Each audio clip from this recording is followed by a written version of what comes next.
Morning students. हमने दूसरी video में की थी फिराक गोरखपुर की गजल। एक भाग हम कर चुके थे, दूसरा भाग है हमारी वीडियो का। तो जिस पैसे था ये देखिए क्या कहते हैं इस पैरे में, तेरे गम का फासे अदब है।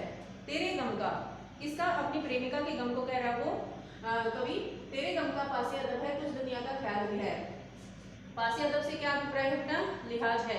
तेरे दुखों का लिहाज भी है, फिक्र भी है, चिंता भी है, कुछ दुनिया का ख्याल भी है, लेकिन साथ के साथ मुझे दुनिया का ख्याल भी है। सबसे छिपा के दर्द के मारे चुपके चुपके रोले हैं।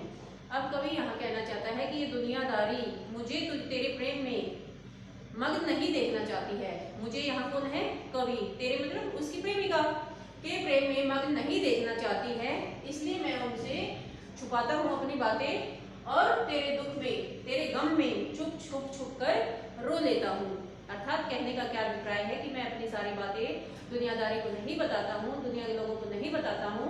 क्यों? क्योंकि फिर वो मजाक उड़ाएंगे, इसलिए मैं छुप कर उस गम में रो लेता हूँ। फितरत का कायम हूँ, तवाजुन आलमे हुस्नो इश्क में भी।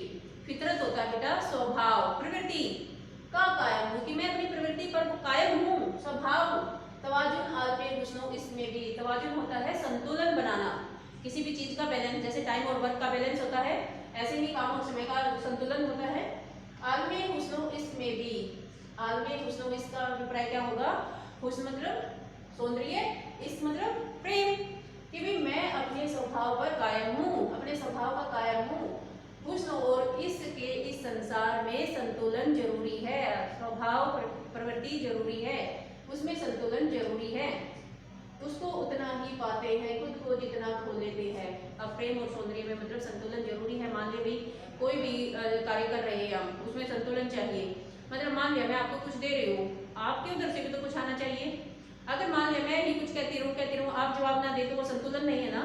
ऐसे ही तो हुस्न और इश्क के उसमें सौंदर्य में, हुस्न और इश्क के संसार में कवि क्या करता है? संतुलन बनाकर रखता है। उसको उतना ही पाते हैं। उसको यहाँ देखो बेटा, उसको से अभिप्राय क्या है? प्रेम को उतना ही पाते हैं। उतना ही मतलब जितना, खुद को जितना खोले हैं। खुद को मतलब यहाँ कवि कहना चाहते हैं खुद को, स्वयं को जितना भी हम प्रेम में डुबो देते हैं उतना ही प्रेम को पाते चले जाते हैं। इसलिए यहाँ संतुलन की बात हुई है। मान लिया कि भी कवि प्रेम में डूबता ही जाता है, लेकिन उसकी प्रेमिका उसकी तरफ मतलब भाई कोई ध्यान ना दे तो वो बैलेंस नहीं बनेगा। यहाँ यही बात कहना चाहते हैं कि भाई कवि क्या है? प्रेम और सौंदर्य के संसार में संतुलन बनाना उनकी प्रवृत्ति है। उसको उतना ही पाते हैं, प्रेम को वो आदमी उतना ही पाता चला जाता है जो खुद को प्रेम में डुबो देता है, मतलब उसी में समर्पित हो जाता है। नेक्स्ट देखिए, आबो ताब असआर में पूछो। आबो ताब असआर में पूछो। आबो ताब असआर से मतलब क्या है?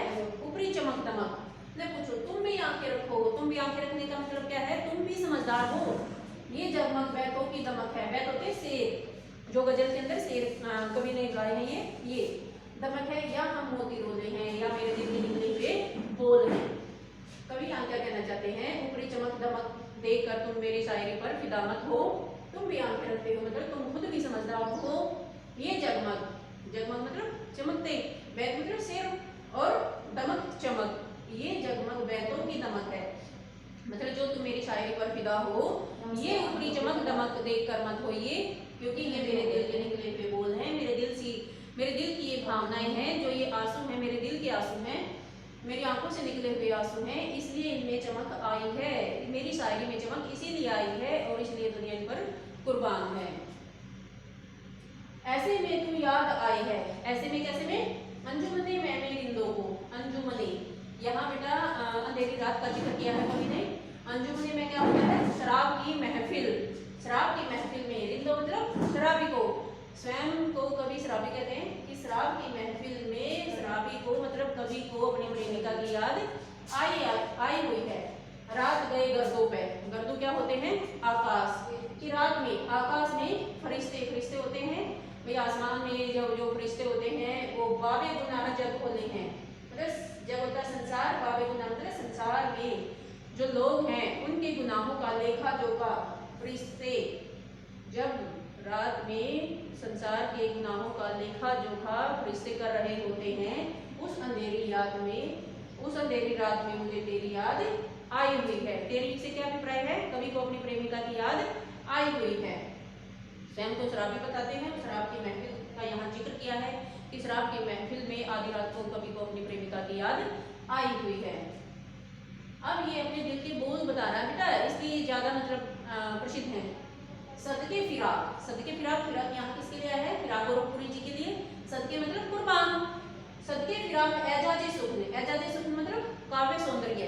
काव्य सौंदर्य मतलब ये कविता ही है, जो ये काव्य सौंदर्य ही है कि एजाजे फिराक, सॉरी, सदके फिराक एजाजे सुखन के कैसे उड़ा ली ये आवाज, कि कैसी इतनी सुंदर आवाज तुमने पाई है, जो इतनी सुंदरता तुम्हारे शेरो शायरी में आई है कि हे फिराक हम तो तुम पर कुर्बान हैं।